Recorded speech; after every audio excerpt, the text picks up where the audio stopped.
Kemudian kita langsung pada hikamnya Ibn Atha'illah As-Sakandari rahimallahu ta'ala. Qala Imam Ibn Atha'illah As-Sakandari rahimallahu ta'ala nafa'anallahu bihi wa bi ulumihi wa bi ulumi masyaikhihi wa talamidatihi fi daraini amin. Sampai kepada bab ini hikmah yang ke-140.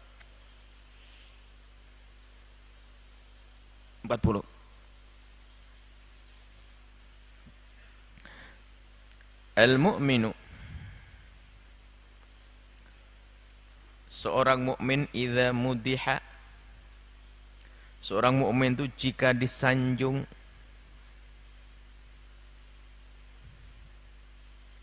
seorang mukmin jika disanjung istahya, malu minallahi, dari Allah, malu kepada Allah.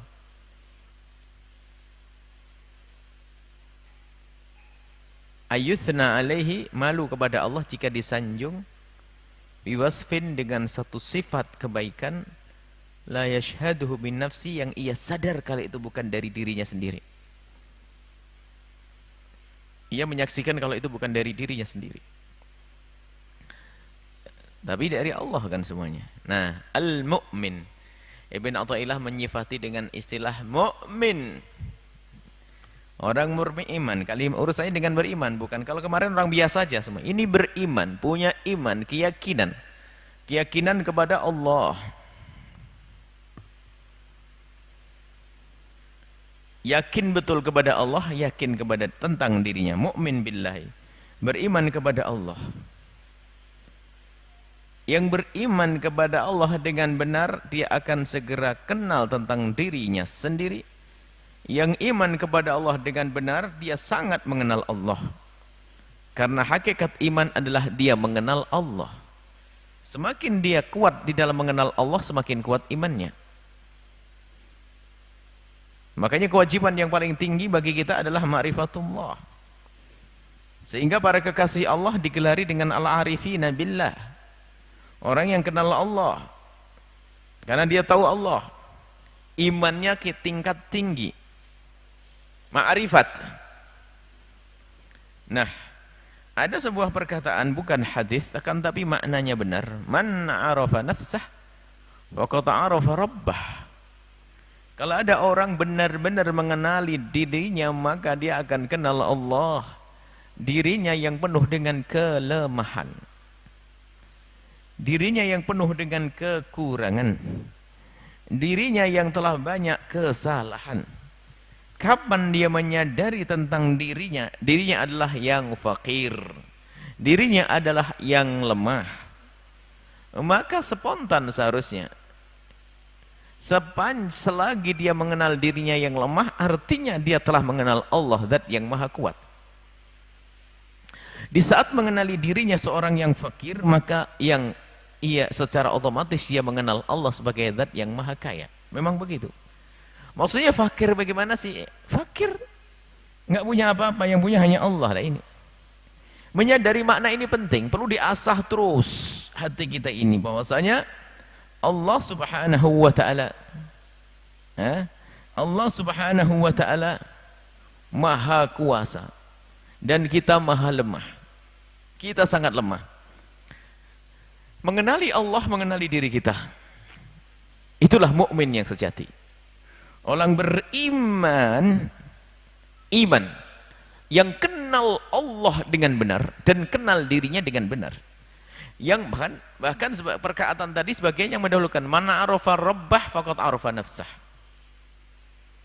Kalau orang kenal Allah maka kenal dirinya. Sebetulnya memang begitu. Yang kenal Allah pasti kenal dirinya. Jika kenal dirinya dengan benar, pasti kenal Allah. Nah, orang beriman yang sudah pangkatnya sampai di sini, dia kenal dirinya penuh dengan kelemahan, kelalaian, ada dosa.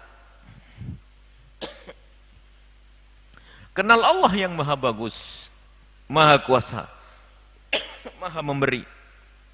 Nah, kemudian suatu ketika ada hamba Allah yang menyanjung manusia tersebut, dan dia punya iman, kenal Allah,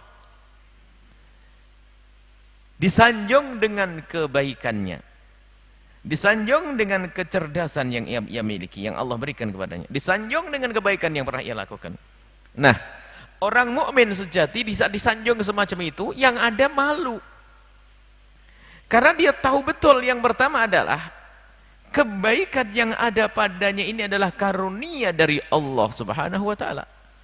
Bukan dari dirinya. Allah yang punya, Allah yang memberi. Kalau memang dia sadar begitu, ya nggak akan merasa pantas kalau dia berbangga di saat disanjung. Ini. Yang pertama sadar betul bahasanya karunia-karunia kebaikan-kebaikan yang ada badannya itu dari Allah. Dia nggak punya saham. Yang perlu menyadari makna ini. Ini adalah minallah dari Allah Subhanahu wa taala. Dia punya kebagusan, kepandaian ini dari Allah. Allah disanjung oleh Allah. Dia disanjung oleh manusia, dia malu.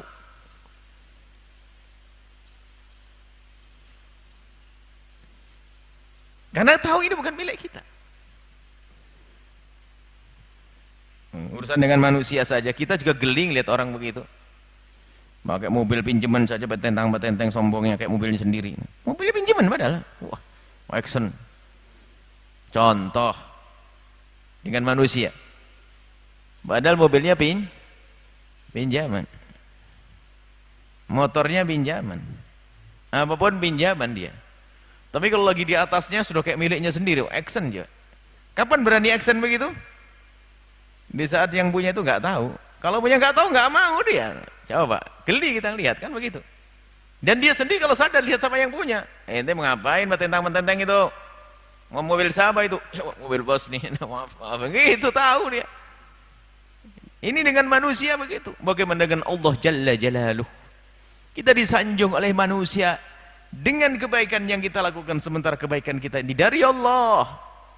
Maka yang mukmin sejati, kapan dia sesak disanjung, dia ingat Allah, karena tahu bahwasanya memberikan kepadanya kebaikan adalah Allah. Yang pertama, dia malu kepada Allah. Kenapa?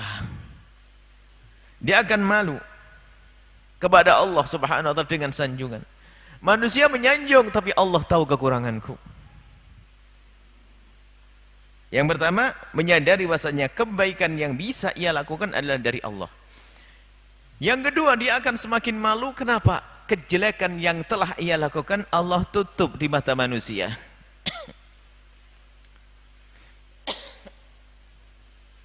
Kesalahan-kesalahan yang ia lakukan, dia punya aib, punya banyak kekurangan, tapi oleh Allah ditutup sehingga teman-temannya tidak mengetahui tentang kesalahannya, sehingga pun dia tidak merendahkannya. Dan yang Allah perlihatkan kepada kawan-kawannya adalah kebaikan, sehingga mereka hanya menyanjung. Karena apa? Melihat kebaikannya. Nah, berarti semuanya ini kembali kemana-mana? Kepada Allah, seperti kemarin disebutkan. Karena jamalu sitrih, indahnya tutup dari Allah. Subhanallah. Kalau bukan di antara kita ini ditutup oleh Allah tentang kekurangan kita, kejelekan kita, nggak ada yang mau duduk berdampingan kita. Karena semuanya dengan kekotoran hati, kotoran perilaku, pikiran, Masya Allah. Allah tutup ini semua. Laki-laki ini karunia dari Allah. Bagaimana nggak malu? Dia tahu di hadapan Allah, saya ini banyak dosa di hadapan Allah. Iya, di hadapan manusia nggak ada yang tahu, tapi dengan Allah, maka disanjung malu.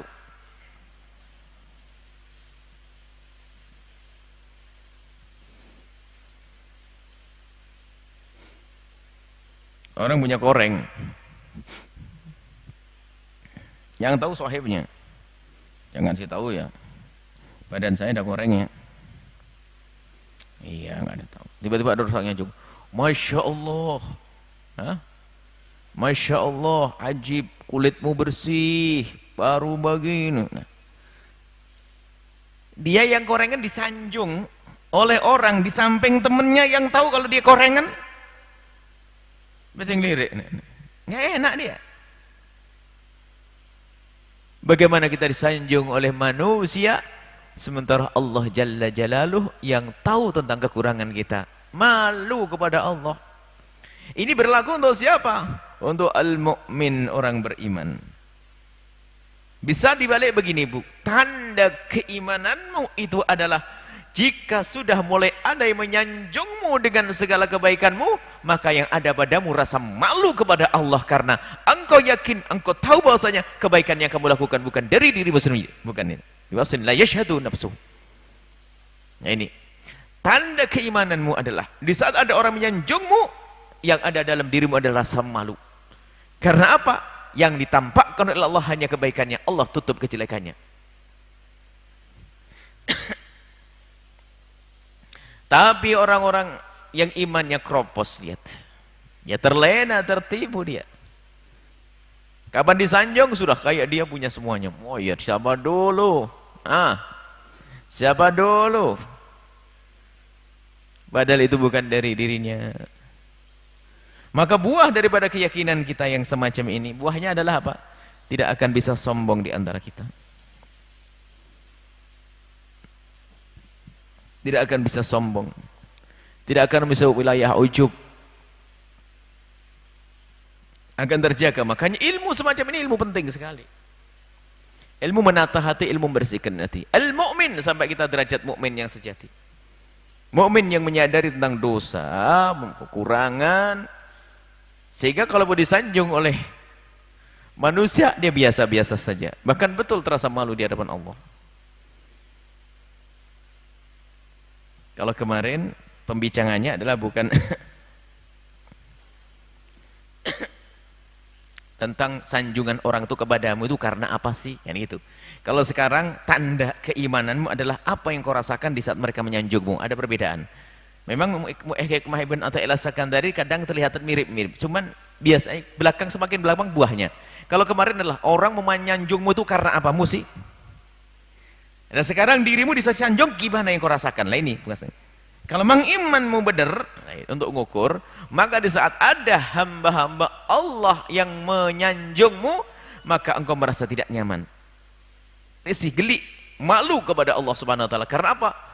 Kita tahu, orang itu tahu, yakin bahwasanya kebaikan yang bisa dilakukan ini adalah sahamnya dari Allah. Kalau bukan Allah memberikan kepadanya kekuatan, kemauan, kemudahan, maka pun dia tidak akan melakukan kebaikan. Tidak ada seorang hamba bisa mendermakan hartanya 1 rupiah pun kecuali dapat izin dari Allah dan Allah ridhai. Baik. Sehingga para kekasih-kekasih Allah,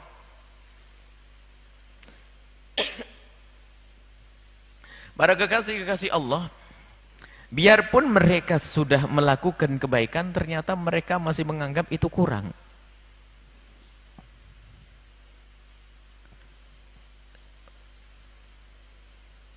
Menganggap masih dolim kepada dirinya, padahal sudah melakukan kebaikan, masih menganggap itu kekurangan. Ya namanya makom, ya kayak ini tadi, merasa kurang. Karena apa? Ia bisa melihat dirinya sehingga kenal Allah bahwasanya teramat banyak karunia Allah kepadaku, teramat besar nikmat yang Allah berikan kepadaku, akan tapi pengeluarannya kok sedikit banget, sholatku hanya sebegitu, pengen menambah lagi, tiba-tiba subuh sudah tiba, ingin melakukan kebaikan lagi, dan seterusnya. Begitulah orang yang kenal Allah Subhanahu wa taala. Maka al-mu'min, seorang mukmin sejati adalah itu tadi, di saat disanjung dia merasa malu, karena dia tahu bahwasanya kebaikan bukan dari dirinya, itu dari Allah Subhanahu wa taala. Disanjung dengan sesuatu yang bukan miliknya dan bukan dari dirinya, akan tapi dari Allah Subhanahu wa taala. Baik, inilah yang bisa kita hadirkan dari hikmahnya Imam Ibn Athaillah As-Sakandari. Semoga Allah memberikan kepada kita pemahaman yang benar, dan semoga Allah memberikan kepada kita keyakinan yang kuat, sehingga seperti Sayyidina Imam Ali bin Abi Thalib berbicara tentang keimanan dan keyakinan, beliau berkata, laku syifa'anil kita umastatu yakina, kalau seandainya disingkap tabir itu maka sungguh sudah tidak akan tambah lagi keyakinanku, karena keyakinan Imam Ali Imam Ali keyakinannya dulu sudah pada puncaknya, keyakinan sudah pada puncaknya, sehingga seolah-olah sudah tidak tambah lagi. Artinya yakinnya kepada neraka sudah seperti melihat neraka, yakinnya kepada surga sudah seperti melihat surga yang tidak bisa diganggu-ganggu lagi. Wallahu a'lam bishawab.